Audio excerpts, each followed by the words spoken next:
Lyon, stay put. Hi, I'm miltonchang of Bonsai Heirloom.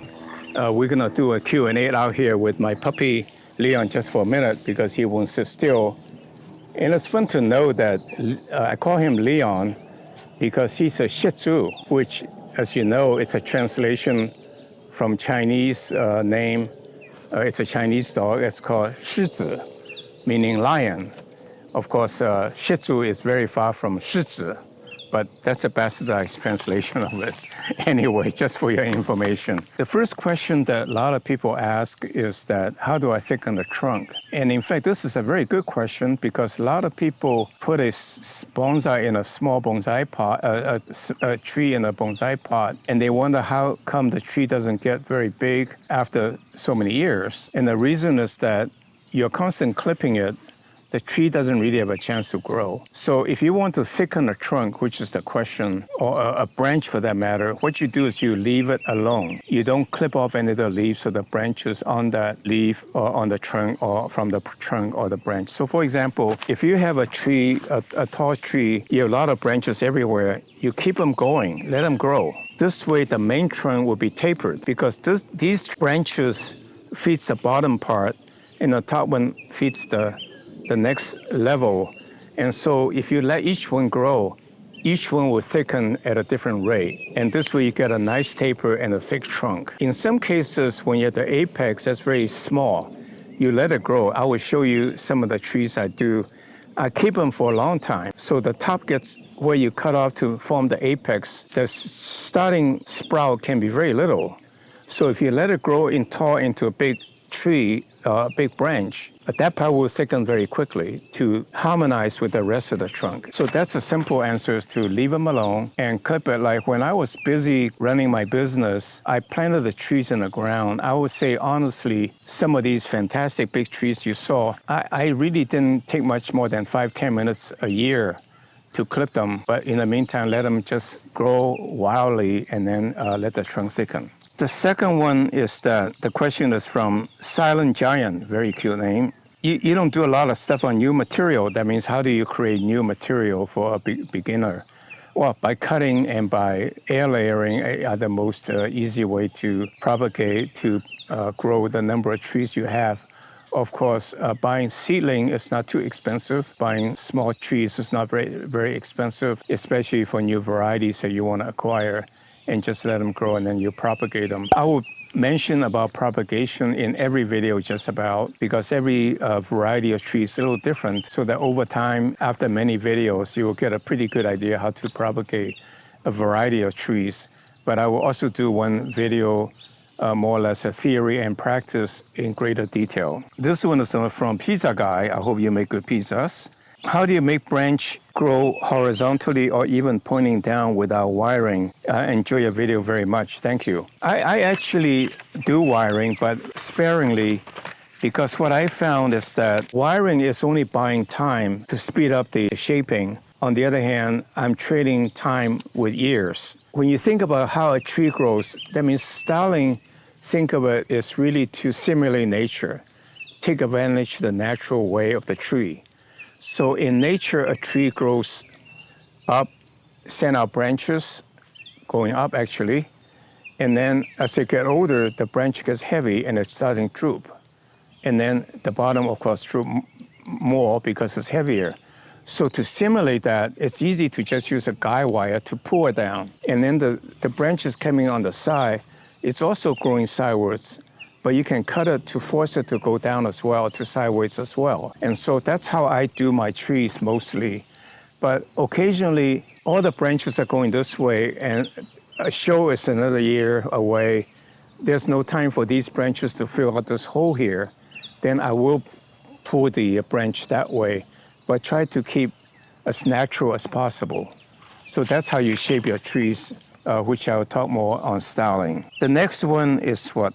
Polka dotty. Oh, wow. Great video, as always. I wonder if you have a tip for substituting for sandy loams. Well, I got a number of inquiries about sandy loams. A sandy loam is, I think in agriculture, I don't know for sure, I think everything is graded in the sense that there's standards for everything. So if you go to a landscaping supplier and you say you want sandy loam, you get pretty close to what the standard is. On the other hand, if you're in a small town, you don't have sandy loam as such, what you can do is you can find the best part of your garden, take the topsoil out, and if the drainage is not too good, you can add a little fine sand.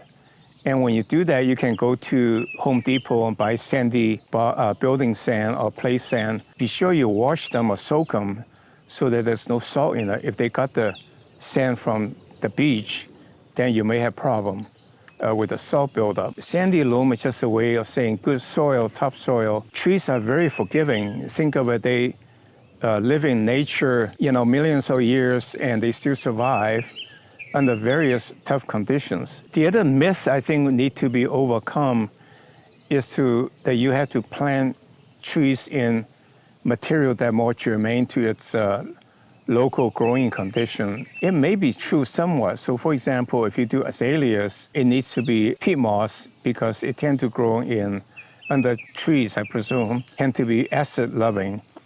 On the other hand, if you use my mix and use fertilizer that's a little bit rich in acid, I think that will do just as well. I think the best example is that I killed quite a number of beautiful, beautiful California bonsai I dug out with Harry, and none of them ever works. They all die on me, and the reason is that we believe in the myth that we should use local material where the tree we dug it from, which in this case is oftentimes it's decomposed granite, which is really gummy. Today, I plant my California juniper in my same mix, and they're thriving. They're growing like crazy. So always use material as several basic conditions: heavy enough to hold the tree, which is sand and soil, porosity for air to penetrate, and medium to hold water, which could be like perlite, which holds both water and air, and peat moss. And in the lack of everything, I was told, a friend, I haven't done it, that he would take compost from his compost bin and plant vegetable in it, and they grow crazy. He doesn't even use soil. And for that matter, people hydroponic, they do hydroponic with no soil. So anything works so long as you are cognizant of the fact that you provide your medium holding power.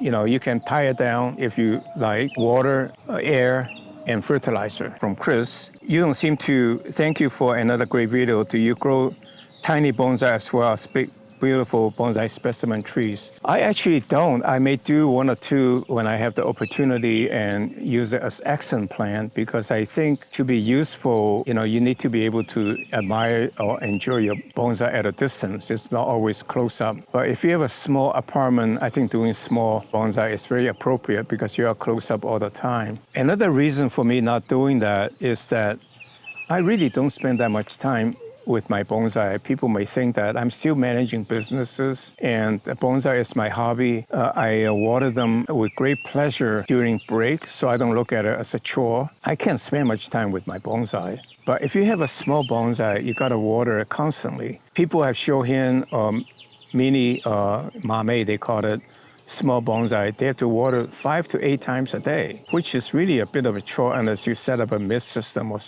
something. And in Japan, what I saw they do is that they put the little mame bonsai in a big pan with the soil underneath of it and just let the roots grow down into the soil. So when they pull the plant out, it's got a long set of roots, and they cut it for display and then put it back and make the roots grow again. In the meantime, water the plant thoroughly so that it doesn't dry out. So yes, I do, but not often. This is from random shit, I think, but that's okay. I'm wondering how you determine to start a new tree. I have an Acer palmatum butterfly that's growing very vigorously. I guess I'm confused where to go with it when the time comes for shaping and repotting. Let me visualize. You have this Acer palmatum that's, let's say, this tall, and it's growing everywhere. What do you do with it? Think first, how big do you want a tree to be, right? Suppose you say, I want a bonsai about this big or this big. I think this would be a good size start to tree for most people to start, like 18 inches when it's all grown. So what you do is you cut it at 12 to 14 inches high. You cut it. That's your tree, you cut it. And when you cut it, what happens is that the top will grow out and then the bottom will continue to grow. You let it be.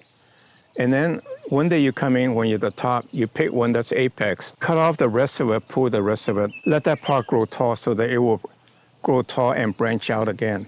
And in the meantime, visualize an outline what the tree wants to be.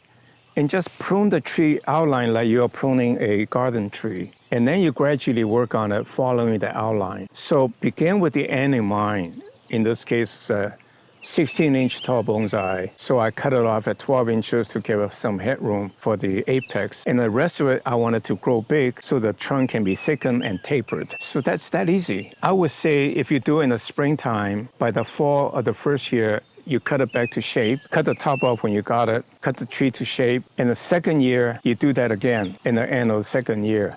Leave it alone in the meantime. The third year, you're shaping it. The fourth year, I think you have a pretty good looking tree. And then you can start to think about cutting the roots back, let the fibrous roots grow, and put it in a pot, bonsai pot. With that in mind, I thank you for your quick Q&A. It stimulates my thinking, give me an idea what to do in the future videos. So please keep the questions coming, hopefully not too simplistic, and also share with you your insight you gain from what you're doing so that I can learn from you and share with our community. So with that, thank you. If you think my Q&A is useful, informative, please click like and also subscribe to our channel so that we can send you updates. We intend to do the Q&A once a week and probably 2 or 3 videos a week. So stay tuned. Thank you.